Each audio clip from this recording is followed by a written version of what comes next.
Ano pong pinag-ugatan ng problema, Sir Lemuel? Ito po sasakyan ay lumabas sa isang bar. Nabusinahan po ito kasi bigla pong lumabas. Siya po ay tatabi, liliko. Then after po mabusinahan uli ng anak ko ay kinat at doon na po siya binabaan. Hindi po. Ang yabang mo! Nakainom po sila, lasing na lasing po sila nung amin pong nakausap at totoo nga po ay sila pa po ay galit. Problema! Boss, naka-video kayo po. That in itself, Senator, is grave threats po. We can charge the degree of physical injuries. Third po is yung Anti-Drunk and Drug Driving Act. Hindi po ako titigil hanggat di masuspindi itong lisensya nitong driver na si Marlon De Los Reyes at yung pong kaso na isinampa sa kanila madagdagan. Maraming salamat po, Idol Rafi. Magandang araw po sa inyo, sir. So, kamusta po kayo after po ninyong maere sa aming programa? Nakakaluag din ng kalooban kasi we know na meron tao talaga na susuporta sa amin. So, meron na po ba tayong balita dito kila Sir Marlon at kay Sir Alan after po nung airing? We know aalis sila ng bansa because this Mr. Malakaman is employed sa isang cruise lines, and then ito namang si Marlon is OFW and planning to go to another country somewhere. At dito naman po kay Sir Luis, yung inyong anak po, kamusta naman po siya? Medyo, eto nga, hindi pa rin normal kasi natatakot mag-drive, natatakot lumabas, ayaw nang pumunta dito sa Santo Tomas, and he's residing doon sa kanyang kapatid nga near the school kasi yung trauma na inabot niya. So, lagi niya sinasabi na lagi pa rin niyang naalala yung nangyari. So, sir, paano po ba nagsimula itong pangyayaring si Sir Luis po ay yun nga binugbog ng dalawang lasing na si Sir Marlon at si Sir Alan? It just started daw sa busina. Binusinahan dahil of course nasa kalsada, and I think to call attention yung aking anak is biglang lumabas to sa sa isang bar. Okay, sa diyan nga sa Santo Tomas. Nung mabusinahan, hinabol, and then after that hinarangan, and yun na, bumaba yung there are 3 lanes, nasa gitna yung bata, since nakaharang nga doon sa middle lane yung sasakyan, hindi siya maka-escape on the left kasi marami nagdadaanan na sasakyan, and it can be seen in the video So, syempre, bata ito, 20 years old, so wala namang kamuwang-muwang kung anong mangyayari at maaring mangyari sa paligid. So, binaba niya yung bintana niya at ito pa yung nakasama. And then, he forgot to lock yung door. Kaya dito, minura, binuksan yung pinto, inumpisahan siyang bugbugin kahit nagmamakaawa. And he's telling sorry kasi para lang ma-evade na nga itong mga ito, para kumalma ang mga ito at tigilan siya. And sorry for pagbusina. Yun ang gusto niya, nagsasorry siya sa pagbusina.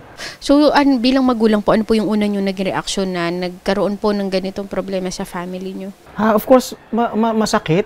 Kasi we've been doing everything for our children, and we are providing for the convenience ng ating mga anak. Kaya nga siya may sasakyan because he's doing well. From yung pagkabata niya, never namin siyang pinaglapatan ng because alam namin na mabait nga at itong bata na ito is Dean's Lister. Okay, he's studying architecture sa isang university and doing well.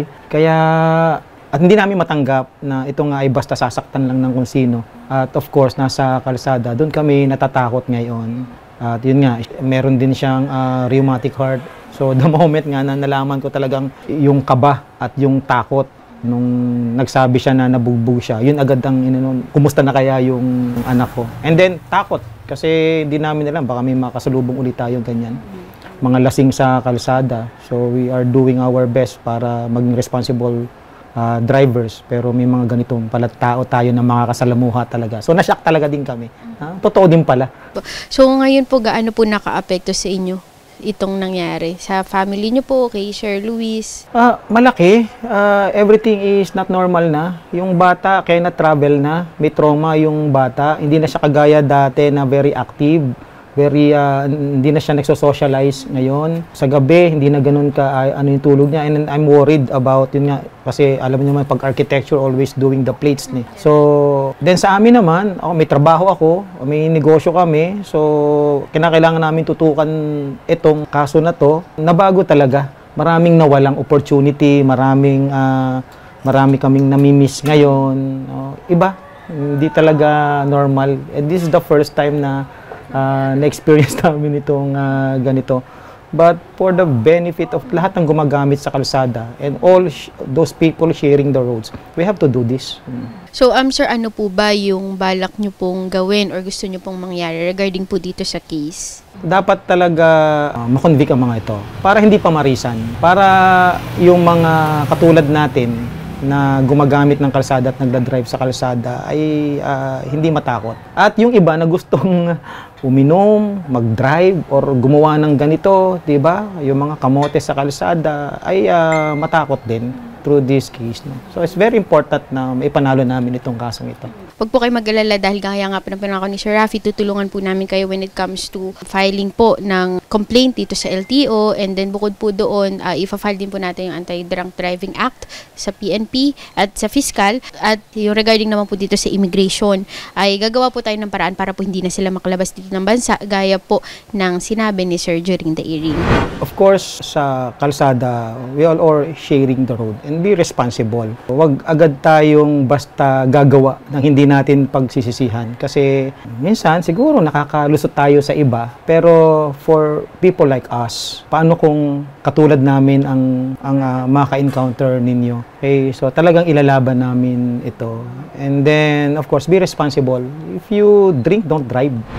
Ang party list na masasandalan. Axia yes! Number 68 sa balota.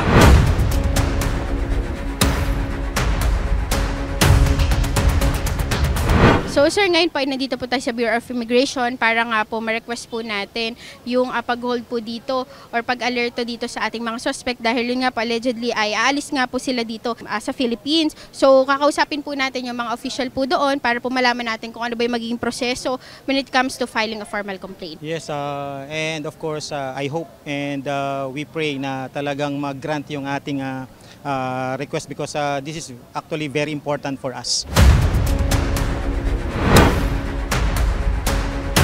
Thankfully, ang atin pong immigration ay upon showing the pertinent documents regarding doon sa case issued us itong order nga to include them in the alert list. So this is very helpful for us. Kampante din tayo na hindi nila talaga tatakbuhan itong case na to. Susunod po natin ay pupunta po tayo ng LTO para naman sa suspension or revocation of the driver's license po ng suspect po natin.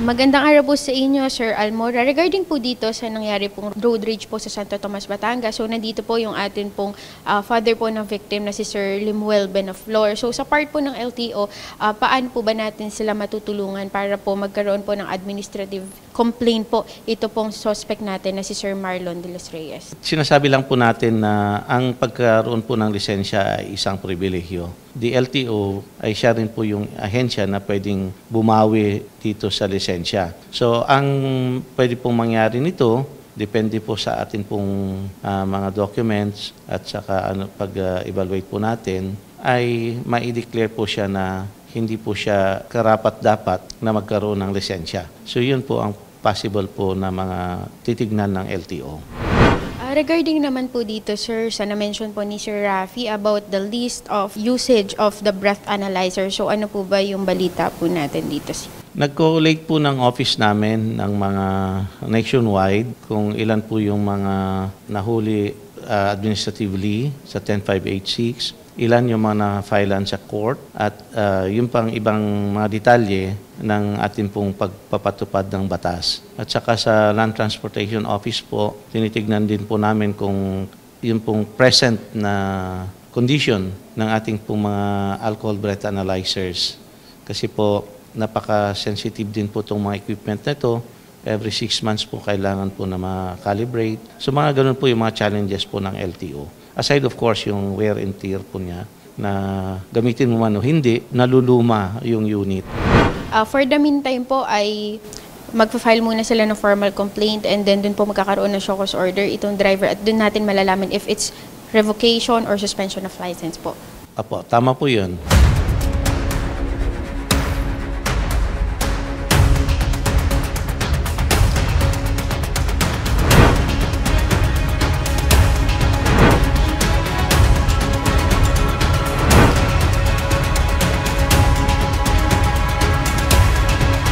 Ito po una nung mangyari po itong nag-viral na road rage. Ito po kasi immediately na-arrest dito yung suspect dahil nga po sa sumbong ng concerned citizen. After that, kinabukasan, dahil ito ay Sunday, kinabukasan, immediately na-file po natin yung physical injury. Dahil yun lang po yung evidence at hand ng ating investigator. Then ngayon po, meron tayong mga development, meron tayong nakuhang bagong ebidensya. Yun nga po yung sa nakainom, yung driver, na kung saan magkasamit ulit tayo ng panibagong habla regarding po dun sa violation ng Republic Act 10586, Anti-Driving Act Law. Itong case po ba na ito ay kailan po natin maifa-file po? Actually po, tomorrow, ipapile po natin ito. So ano po yung naging grounds po natin kung bakit ifa-file po ito?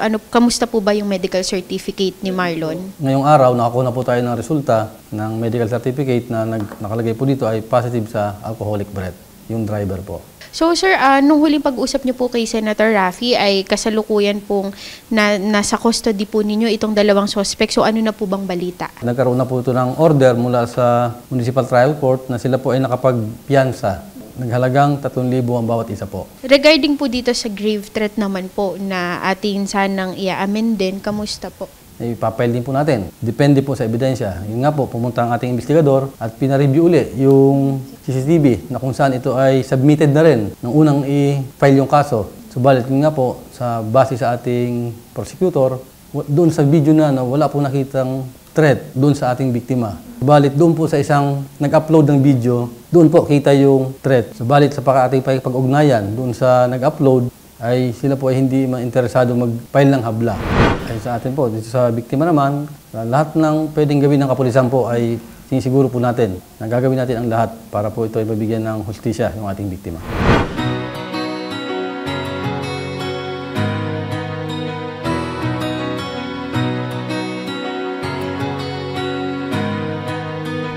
Lubos na lubos po ang pasasalamat sa po ng aming family kay Senator Raffy Tulfo. Dahil po sa programang ito, of course, ay nagkalakas kami ng loob na ipagpatuloy ang i-pursue yung ganitong kaso. We hope po na marami pa pong matulungan si Senator Raffy Tulfo. And I know, marami po talaga kayong matutulungan. Kailangan po kayo ng taong bayan. Sarap kapag panatagsan man ng iyong tungtungan dahil merong Raffy Tulfo ka na masusumbungan. Pag sa hirap ang lahat ay gusto mo ng tuldukan, gagawa ng paraan pa siya ang iyong tinakbuhan. Di lang basta solusyon sa iyong pinagdadaanan. Maraming